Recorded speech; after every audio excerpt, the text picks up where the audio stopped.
ఇండియాలో ఇన్వెస్ట్ చేయడానికి బయట వాళ్ళు కూడా ఎక్కువ మంది చూస్తారు. అట్లానే ఇప్పుడు స్వీడిష్ పి అనే ఒక company planning to invest in India. అంటే ఆల్రెడీ చేసింది, నెక్స్ట్ $5 బిలియన్ చేయాలని.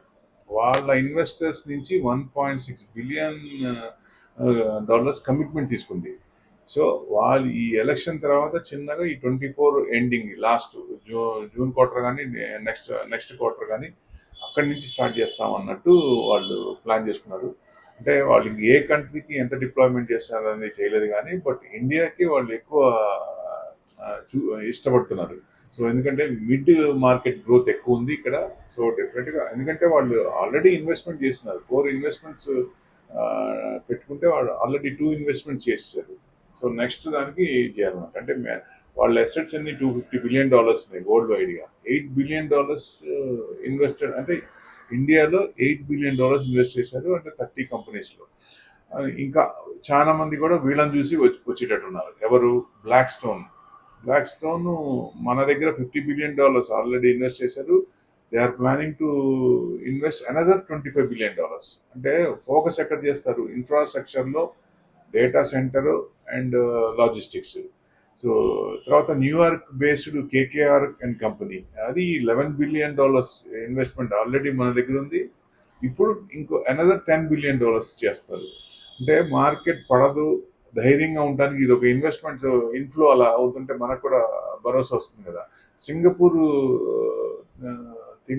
తిమాసెక్ $17 బిలియన్ చేశారు, and more $10 billion they are planning to invest. And health కేర్లో, సాఫ్ట్వేర్ సర్వీసెస్లో, ఫిన్టెక్. కెనడా అది బ్రూక్ ఫీల్డ్, వాళ్ళు $25 బిలియన్ మన దగ్గర ఉన్నాయి.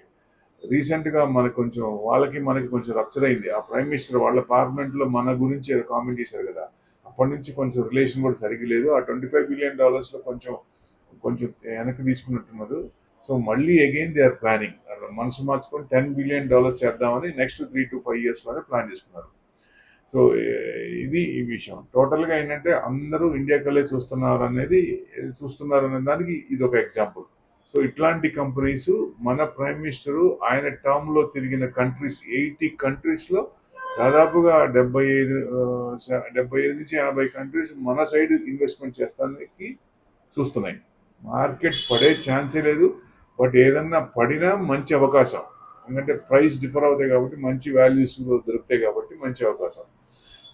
That's the main thing. అది మనం చూసుకోవాలి. అది ముందు పడుతుందా, ఎలక్షన్ తర్వాత పడుతుందా, సేమ్ గవర్నమెంట్ వచ్చినా, రన్నింగ్ గవర్నమెంట్ మళ్ళీ వచ్చినా ఎక్కడో చోట డిప్ ఇస్తాడు. 10 to 15% 20% ఇవ్వచ్చు.